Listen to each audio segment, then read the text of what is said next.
9 মাসের শিশু সন্তানকে পানিতে চুবিয়ে হত্যার পর নিজে গলায় দড়ি দিয়ে আত্মহত্যা করেছেন বাগেরহাট সদর উপজেলার নিষিদ্ধ ছাত্রলীগ সভাপতি জুয়েল হাসান সাদ্দামের স্ত্রী কানিজ সুবর্ণা স্বর্ণালী। শুক্রবার দুপুরে বাগেরহাট সদর উপজেলার সাবেকডাঙ্গা গ্রামে এই ঘটনা ঘটে। জানা যায়, জুয়েল দীর্ঘদিন থেকে কারাগারে রয়েছেন। স্বজনদের ধারণা, স্বামী কারাবন্দী থাকায় হতাশ হয়ে স্বর্ণালী প্রথমে তার শিশু সন্তান নাজিমকে হত্যা করে, পরে নিজে আত্মহত্যা করেন। যে মারা গেছে তার শাশুড়ি থাকে, আর একটা ননদ থাকে, আর একটা ছোট একটা বাচ্চা থাকে ফ্যামিলিতেই, আর সবাই যার যার বাইরে থাকে। ছোট বাচ্চাটা যে ছিল সে নামাজে গেছে, বাকি ছিল সে তার ননদ ছিল, তার ননদকে পাঠাইছে তার বাপের বাড়িতে টাকা দেওয়ার জন্য সাইড করেছে। সালামু আলাইকুম। শুনছেন, এই সাদ্দাম হোসেন জামিনে বের হয়েছিল, বের হয় নাই, জামিন পেয়েছিল। জেলখানার গেট থেকে আবার তাকে গ্রেপ্তার করেছে তার এলাকার এমপির, তার এলাকার যে নেতা, ওই এমপির নির্দেশে, সাবেক এমপির নির্দেশে, আদেশে।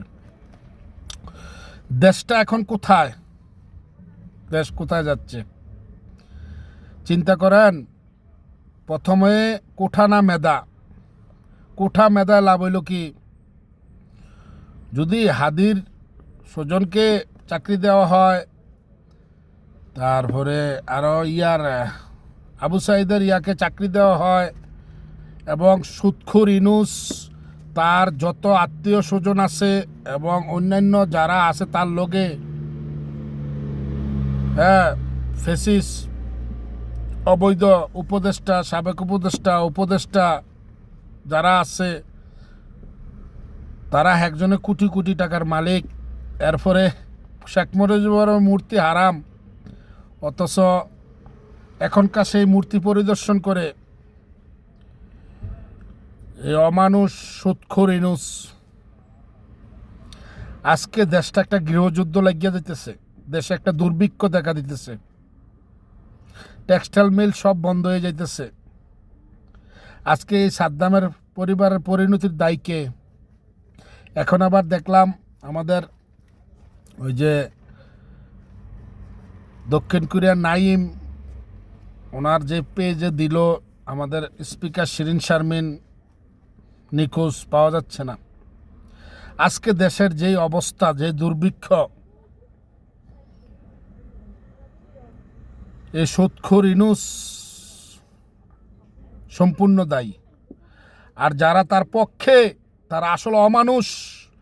যারা এখন এই নির্বাচনের পক্ষে, ইনুসের পক্ষে, জামাত যে তাণ্ডব সৃষ্টি করতেছে, যারা এটার পক্ষে, তারা আসলে অমানুষ, জাতি নামে কলঙ্ক।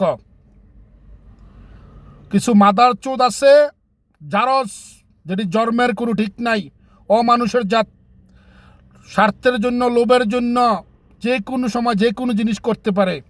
এই অমানুষের জাতেরা আবার ফেসবুকে কমেন্ট করে। আমাদের যারা অন্যান্য যারা এই স্বাধীনতার পক্ষে, ৭১-এর পক্ষে, এই ইনুস স্বৈরাচার, এই দেশ ধ্বংসকারীদের বিপক্ষে তারা পোস্ট দেয়, তাদের পোস্টে কমেন্ট করে, আমার পোস্টেও কমেন্ট করে, বান্দির বাচ্চারা কুত্তার মতন দৌড়াইয়া ফিটমু, সময় এলো।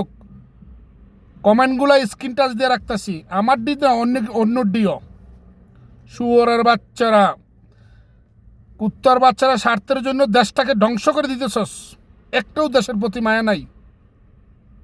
রাজাকারের বাচ্চারা।